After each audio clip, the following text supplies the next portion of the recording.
Salut les pêcheurs, aujourd'hui on va voir la différence entre une turlute à 5 € et une turlute à 20 €. Le sujet est super pimenté, ça fait grave débat au bord de l'eau et sur les réseaux. Mais franchement, on va voir ensemble les points qui font vraiment la différence entre investir dans une turlute peu coûteuse et investir dans une turlute vraiment coûteuse. Laquelle attrape le plus de calamars et de sèche, laquelle est la plus rentable, on voit ça de suite. Voilà, depuis quelques années, on a vu apparaître des sites ultra ténébreux venus d'Asie qui produisent de la marchandise en tout genre à des prix défiant toute concurrence. Et dans le domaine de la pêche au calamar et à la sèche, il y a forcément des turlutes et des turlutes qui existent à des prix faramineux. Je vois très bien les gars ce que vous m'amenez au magasin, ce que vous me montrez et les offres qui existent par rapport à des turlutes commercialisées déjà sur le marché avec des marques reconnues, et clairement c'est des dingueries. Il y a des modèles de turlutes qui coûtent une misère, qui sont trop stylés, trop jolis par rapport à une turlute japonaise, ultra qualité,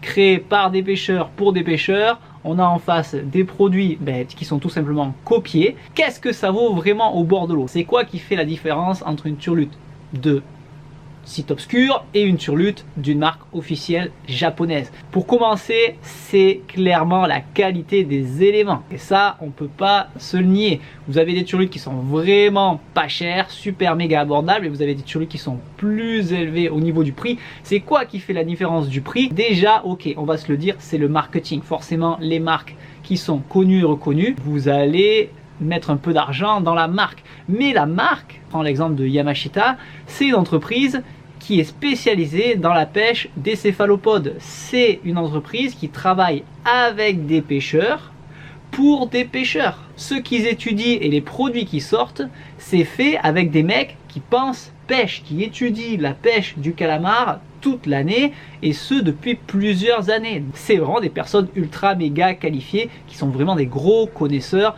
de pêche au calamar et qui font tester leurs produits par des super méga bons pêcheurs de calamar. Une fois que le produit sort, les gars, c'est ultra abouti, c'est ultra spécialisé. La turlute, c'est vraiment un outil, et si vous connaissez le Japon et la qualité japonaise, vous savez que les Japonais, il n'y a pas de demi-mesure. C'est soit ils sortent un produit ultra méga efficace, soit le produit, tant qu'il n'est pas bon à la perfection, on ne le sort pas. Sinon, c'est harakiri pour l'entreprise. Et ça, si vous vous intéressez à la culture japonaise, vous comprendrez que acheter japonais, c'est acheter de la qualité japonaise. Et la qualité japonaise, il n'y a pas à tergiverser. Tous ceux qui ont essayé, que ce soit du matériel de pêche, du matériel électronique, du couteau, ou alors des habits, ou même des véhicules, clairement, on n'est jamais déçu. Donc, oui, la qualité est clairement différente. Regardez, par exemple, sur un modèle Yamashita classique, on va retrouver déjà le tissu. Le tissu, déjà, va être extrêmement plus solide qu'une turlute entrée de gamme, tout simplement parce qu'il va être plus costaud, il va mieux résister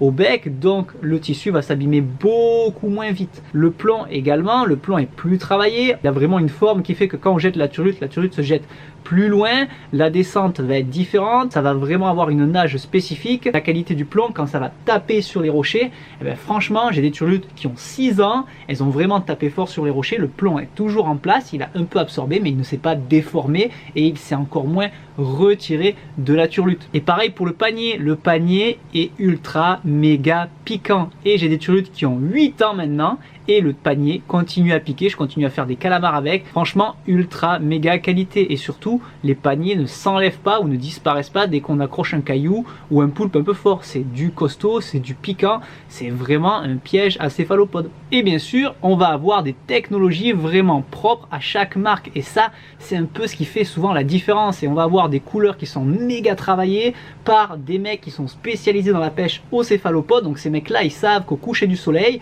après des années de test, c'est telle et telle couleur qui va marcher, c'est telle et telle teinte qui va être super efficace quand l'eau elle est sale, quand l'eau elle est claire. Les couleurs sont pas faites au hasard. Nous on croit qu'ils ont mis un peu de bombe, mais non, les mecs ont vraiment étudié les couleurs. C'est ultra select. Il y a des turlutes pour l'eau sale, il y a des turlutes pour l'eau claire, il y a des turlutes pour quand le temps est nuageux, pour quand le temps est couvert. Franchement, il y en a pour toutes les situations. Et comme on dit, il y a aussi beaucoup d'autres technologies. Il y a le phosphorescent, il y a le glow, il y a l'UV, il y a des turlutes qui gardent la chaleur, il y a des turlutes avec des billes à l'intérieur, mais pas des billes mises au hasard, des billes avec une fréquence qui a été étudiée pour vraiment faire le déclic chez les céphalopodes. Ça a été étudié dans des laboratoires, ça a été testé, c'est vraiment pas des billes qu'on met au hasard dans une turlute. Donc clairement, une turlute japonaise de qualité, on va avoir des éléments qui vieillissent super bien, on va avoir des couleurs vraiment étudiées et on va avoir des technologies qui vont vraiment faire la différence si vous allez longtemps au bord de l'eau. Ça, c'est un choix, ça existe, il y en a qui aiment, il y en a qui aiment moins, mais moi ce que je peux voir, c'est que dans le temps, beaucoup de gens qui se sont mis à la pêche aux céphalopodes, on a tous essayé un peu plein de qualités de turlute, et des fois, il n'y a pas à tergiverser, on revient souvent sur des marques parce que vraiment, il y a des marques et des modèles qui pêchent, et ce, depuis beaucoup d'années. Moi personnellement, en pêchant le calamar, et c'est une de mes pêches préférées, j'ai essayé pas mal de modèles.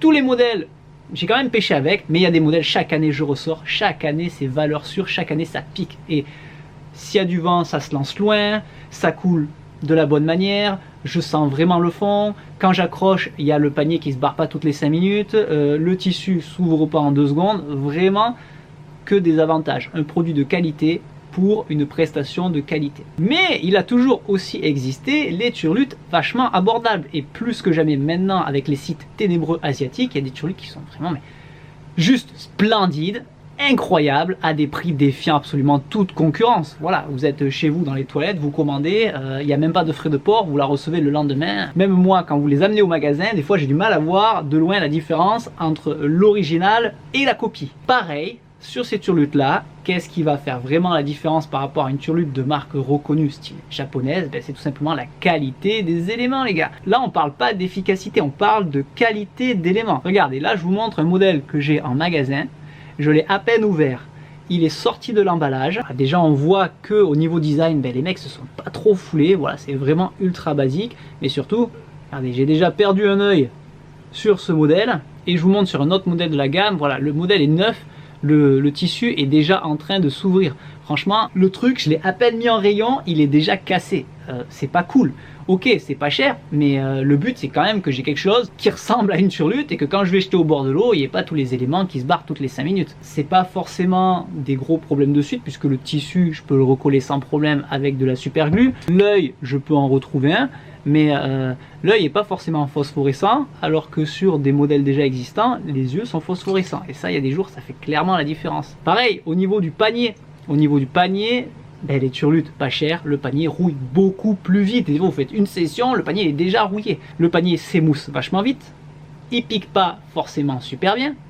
S'il reste accroché sur un caillou ou sur un poulpe, des fois le panier se barre et on se retrouve, on a que le bout de la turlute. Au niveau des petites ailettes, pareil, c'est des choses qui sont pas ultra méga solides, et ça c'est un peu dommage. Et au niveau de la tâche aussi, des fois ça peut se barrer. On voit aussi que le plomb est clairement absolument pas travaillé, donc au niveau de la nage, on n'a pas du tout de nage ultra méga technique comme ça peut être sur les turlutes japonaises, et souvent ça arrive que le plomb il sorte en lançant, ou tout simplement en prenant une impact, ou en prenant un poulpe. Donc ouais, la qualité les gars, il n'y a pas photo. Une turlute à 20 € et une turlute à 5 €, voire moins de 5 €, on sait qu'il y en a une, c'est clairement du consommable. On sait que l'autre, si on la perd pas, on va la garder longtemps. Mais je vous vois venir, on a tous ce pote qui a que des turlutes qui viennent des sites obscurs et qui pêche 10 fois plus de sèche et de calamar que vous.